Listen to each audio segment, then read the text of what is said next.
मोहन अपनी 14 साल की बेटी प्रीति के साथ लगातार शारीरिक संबंध बना रहा था। वह इतनी दर्दनाक तरीके से संबंध बना रहा था कि प्रीति की हालत खराब होती जा रही थी। लेकिन प्रीति भी अपने पिता का भरपूर साथ दे रही थी। इन दोनों की खूबसूरत सिसकारियां पूरे रूम गूंज रही थी। लगभग 1 साल तक इन दोनों का खेल चलता रहा, लेकिन 1 साल के बाद इन दोनों के साथ कुछ ऐसा होता है दोस्तों, जिसे जानने के बाद आपके रोंगटे खड़े हो जाएंगे। आप भी हैरान और परेशान हो जाओगे। इसीलिए दोस्तों, इस कहानी में आप अंत तक बने रहे। और मेरी आप लोगों से रिक्वेस्ट है, अगर अभी तक आपने मेरे चैनल को सब्सक्राइब नहीं किया है तो कर लीजिएगा और वीडियो को लाइक कर दीजिएगा। आप लोग वीडियो के अंत तक बने रहिएगा और इस वीडियो की कमेंट में आप अपना नाम और अपनी सिटी का नाम जरूर लिखिए। दरअसल दोस्तों, ये सच्ची कहानी दिल्ली की है, जहाँ पर मोहन नाम का एक व्यक्ति अपने परिवार के साथ रहा करता था। मोहन की शादी हो चुकी थी। राजेश के 2 बच्चे भी थे। बड़ा बेटा 8 साल का था और छोटी बेटी 6 साल की थी। मोहन की कारोबार की हम बात करें तो उसका दूध का कारोबार था और घर पर ही उसका कारोबार था। पैसा अच्छा खासा आता था, किसी तरह की कोई दिक्कत परेशानी नहीं थी।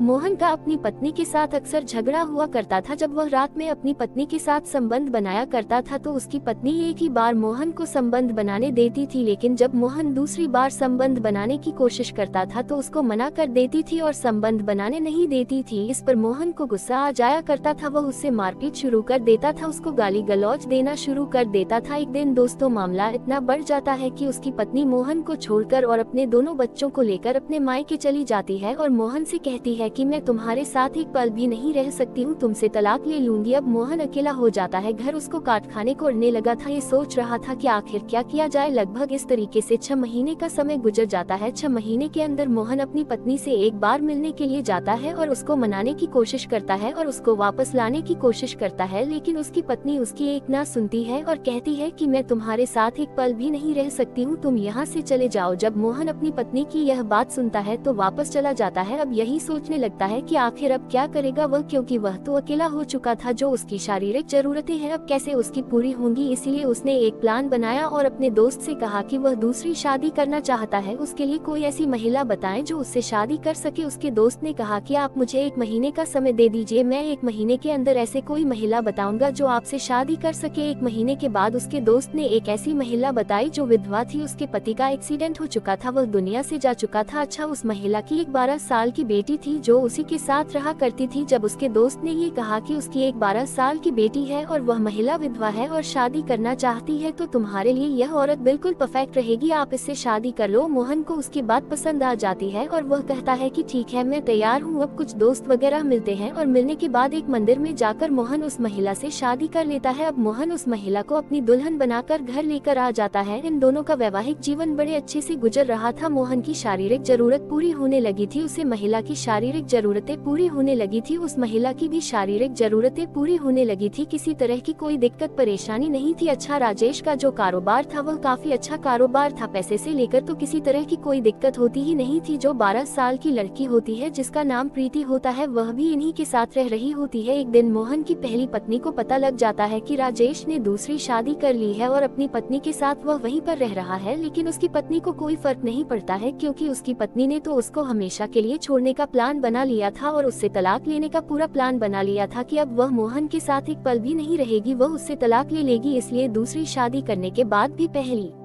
पत्नी को कोई फर्क नहीं पड़ा था। खैर, धीरे धीरे इस तरीके से लगभग 9 महीने का समय गुजर जाता है। मोहन की जो दूसरी पत्नी थी वह गर्भवती होती है, वह बच्चे को जन्म देने वाली होती है, तो उसकी हालत खराब हो रही थी, उसको काफी पीड़ा हो रही थी। इसलिए मोहन उसको एक नजदीकी नर्सिंग होम में लेकर जाता है और वहां पर जाकर उसका चेकअप वगैरह कराता है। डॉक्टर उसे भर्ती कर लेते हैं, लेकिन सबसे बड़ी दिक्कत ये थी कि उसकी जो पत्नी का जो बच्चा होने वाला था वह अंदर पेट में ही वह बच्चा मर चुका था। इस पर उस महिला को काफी परेशानी हो रही थी, काफी दर्द वह सहन कर रही थी। धीरे धीरे लगभग 1 घंटे का समय गुजर जाता है, उस बच्चे का जन्म नहीं होता है और दर्द के मारे उस महिला की वहीं पर मौत हो जाती है। अब बच्चा तो पहले ही मरा हुआ था पेट में, अब उस महिला का भी वहीं पर मौत हो जाती है। जब डॉक्टर साहब उसको बचा नहीं पाते हैं तो राजेश से कहते हैं कि हम आपकी पत्नी और आपके बच्चे को नहीं बचा पाए हैं। मोहन अपनी पत्नी को अस्पताल से लेकर घर आ जाता है और उसका अंतिम संस्कार कर देता है। अब मोहन फिर से अकेला हो चुका था, खोया खोया हुआ रहने लगा था। ना ही वह किसी से बात करता था और ना ही ही वह किसी से बोलता। इस तरीके से लगभग धीरे धीरे 6 महीने का समय और गुजर जाता है। उसकी सौतेली बेटी लगभग 14 साल की हो चुकी थी। एक दिन मोहन घर पर अकेला बैठा हुआ होता है। उसकी सौतेली बेटी नहाने के लिए बाथरूम जाती है और जब बाथरूम से बाहर निकलती है तो उसका पूरा शरीर भीगा हुआ था। उसके कपड़े भीगे हुए थे। उसके भीगे हुए कपड़ों में पूरा शरीर नग्न दिख रहा था। जब मोहन की नजर अपनी सौतेली बेटी के ऊपर जाती है तो उसका दिमाग खराब हो जाता है। वह सोचने लगता है कि आखिर यह जो इसका शरीर है, इतना गदरा हुआ शरीर है, आखिर अगर यह शरीर उसे मिल जाए तो उसकी जिंदगी ही बदल जाएगी। क्योंकि वह ये सोच रहा था ये तो उसकी सगी बेटी तो है नहीं, उसकी दूसरी पत्नी की बेटी है, उसकी सौतेली बेटी है। अगर यह उसके साथ गलत काम करेगा तो कोई दिक्कत परेशानी नहीं है। अब वह यही सोच रहा था तो उसने अपने दिमाग में एक खौफनाक प्लान बनाया। उसने सोचा कि इसको ब्लू फिल्म दिखा के इसको सबसे पहले लत लगाई जाए और जब उसको ब्लू फिल्म की लत लग जाएगी तब उसके साथ बड़ी आसानी से संबंध बना लेगा। अब एक दिन जो है वह बैठा हुआ था, वह अपनी सौतेली बेटी को अपने पास बुलाता है और बैठता है और मोबाइल में जो है तरह तरह की वीडियो चलाने लगता है, ब्लू फिल्म चलाने लगता है। जब उसकी सौतेली बेटी यह सब देखती है तो वह नाराज हो जाती है और कहती है कि नहीं पापा, ये क्या देख रहे हो, आप तो गंदे हो। तो मोहन कहता है कि नहीं बेटा, ये सब अच्छा है और आगे चलकर आपको बहुत अच्छा लगेगा, आपको इससे बहुत सीख मिलेगी। तो उसकी बेटी भी उसकी बात सुनकर यह सब वीडियो देखने लगती है। वीडियो देखते देखते वह उत्तेजित हो जाती है। मोहन भी उत्तेजित हो जाता है, लेकिन वह ये नहीं सोचता है कि वह अब भी उसके ऊपर हाथ डाले। वह सोचता है कि कुछ महीने और गुजर जाएंगे, उसके बाद वह उसके ऊपर हाथ डालेगा। अब उसकी सौतेली बेटी को ये सारी वीडियो अच्छी लगने लगी थी। वह कभी कभी अपने सौतेले बाप से फोन लेकर गंदी वीडियो ब्लू फिल्म देखा करती थी। अब इस तरीके से लगभग 1 महीने का समय गुजर जाता है। जो प्रीति को अब ब्लू फिल्म देखने की लत भी लग चुकी थी। मोहन को अंदाजा हो चुका था कि उसको अब ब्लू फिल्म देखने की लत लग चुकी है, अब ये सही समय है उसके साथ संबंध बनाने का। तो एक दिन रात में मोहन अपनी सौतेली बेटी को अपने पास बुलाता है और अपने पास सोने के लिए उससे कहता है कि तुम मेरे पास सो जाओ, आज हम दोनों एक साथ ही सोएंगे। वहीं पर ये दोनों लेटे हुए थे और ब्लू फिल्म देखने लगते हैं। उसके बाद जो प्रीति है वह उत्तेजित होने लगती है।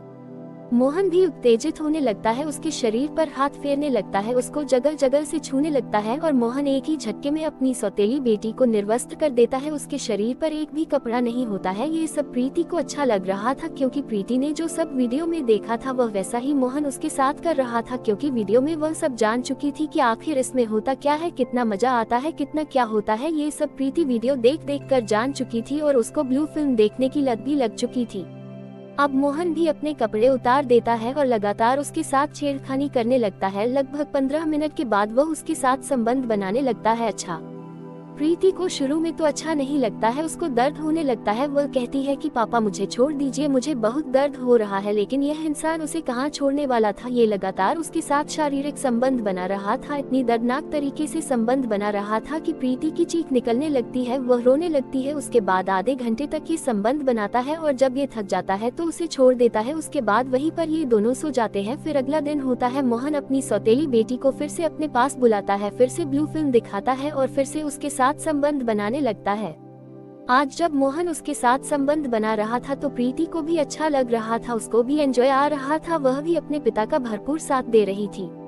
मोहन अपनी सौतेली बेटी के साथ लगातार शारीरिक संबंध बना रहा था। इस तरीके से अब इनका जो खेल है अब रोज चलने लगा था। अब प्रीति को भी यह सब अच्छा लगने लगा था, वह भी मोहन के साथ रोज संबंध बनाया करती थी। लगभग धीरे धीरे अब 8 महीने का समय गुजर जाता है। प्रीति एक दिन आंगन में खेल रही होती है। अब पड़ोस की महिलाओं की नजर प्रीति पर पड़ती है, वह उसके पास आती है और उसका बड़ा हुआ पेट देखती है। तो उन महिलाओं को समझने में ज्यादा वक्त नहीं लगा कि प्रीति गर्भवती है, इसलिए वह प्रीति को लेकर एक पास के नर्सिंग होम में जाती है और वहाँ पर जब उसका चेकअप करती है तो डॉक्टर यह पुष्टि करते हैं कि प्रीति 8 महीने की गर्भवती है। जब आस पड़ोस वाले गांव के लोग जब ये सब सुनते हैं तो दंग रह जाते हैं, परेशान हो जाते हैं, उनके रोंगटे खड़े हो जाते हैं। अच्छा, उन्हें पड़ोस में से एक व्यक्ति जो है पुलिस को इत्तला कर देता है क्योंकि यह पोक्सो एक्ट का मामला था, नाबालिग लड़की का मामला था। जब पुलिस ये खबर सुनती है तो तुरंत पुलिस वहाँ पर पहुँच जाती है और लड़की को अपने कब्जे में ले लेती है। लड़की से पूछताछ करने लगती है कि आखिर बेटा तुम्हारे साथ यह सब किसने किया है, क्या तुमने अपनी मर्जी से ये सब करवाया है। क्योंकि लड़की अभी ना समझ थी और गर्भवती हो चुकी थी, इसलिए लड़की जो है बताने में थोड़ा हिचकिचाना। जब उससे थोड़ा सख्ती से पेश आती है पुलिस तो वह टूट जाती है और पूरी कहानी बताती है कि जो उसके सौतेले पिता मोहन है वह उसके साथ रोज रात में ये सब हरकत करते हैं और उसको ब्लू फिल्म दिखाया करते हैं। जब पुलिस ये बात सुनती है और पूरे गाँव वाले जब ये बात सुनते हैं तो दंग रह जाते हैं, परेशान हो जाते हैं, उनके पैरों के नीचे से जमीन खिसक जाती है। अब तुरंत ही राजेश को पुलिस गिरफ्तार कर लेती है और उसको थाने लेकर जाती है और सबसे पहले तो उसकी कुटाई की जाती है, बढ़िया तरीके से डंडों से उसको मारा जाता है। उसके बाद उससे पूछताछ की जाती है और पूरी कहानी जब मोहन बताता है तो पुलिस भी दंग रह गई और गाँव वाले भी दंग रह गए। जब इसके बारे में लोगों को सोशल मीडिया और अखबारों के माध्यम से पता लगा तो लोग ये सोचने पर मजबूर हो गए कि एक बाप अपनी बेटी के साथ इतना गलत काम कैसे कर सकता है। इस बाप अपने रिश्तों को ही शर्मसार कर दिया, रिश्तों को ही तार तार कर दिया। लोग बड़े हैरान थे, परेशान थे। बाकी मोहन के ऊपर पोक्सो एक्ट का मामला दर्ज करके इसको जेल भेज दिया जाता है और इसको उम्र कैद हो जाती है। अब यह अपने गुनाहों की सजा जेल में भुगत रहा है। बाकी दोस्तों, मेरा मकसद आप लोगों को परेशान करना या फिर हैरान करना नहीं था। मेरा मकसद सिर्फ आप लोगों को सचेत करना और जागरूक करना था कि लोग इस तरह के इस समाज में रहते हैं। बाकी राजेश ने जो अपनी सौतेली बेटी के साथ किया, ये लोगों को शर्मसार करने वाला था, लोगों को हैरान करने वाला था, एक समाज में गलत मैसेज देने वाला व्यक्ति था। बाकी दोस्तों, इस कहानी से आपको क्या सीख मिलती है, आप हमें कमेंट सेक्शन में जरूर बताएगा। मिलते हैं एक नई वीडियो में। आप अपना और अपने परिवार का ख्याल रखिए। धन्यवाद।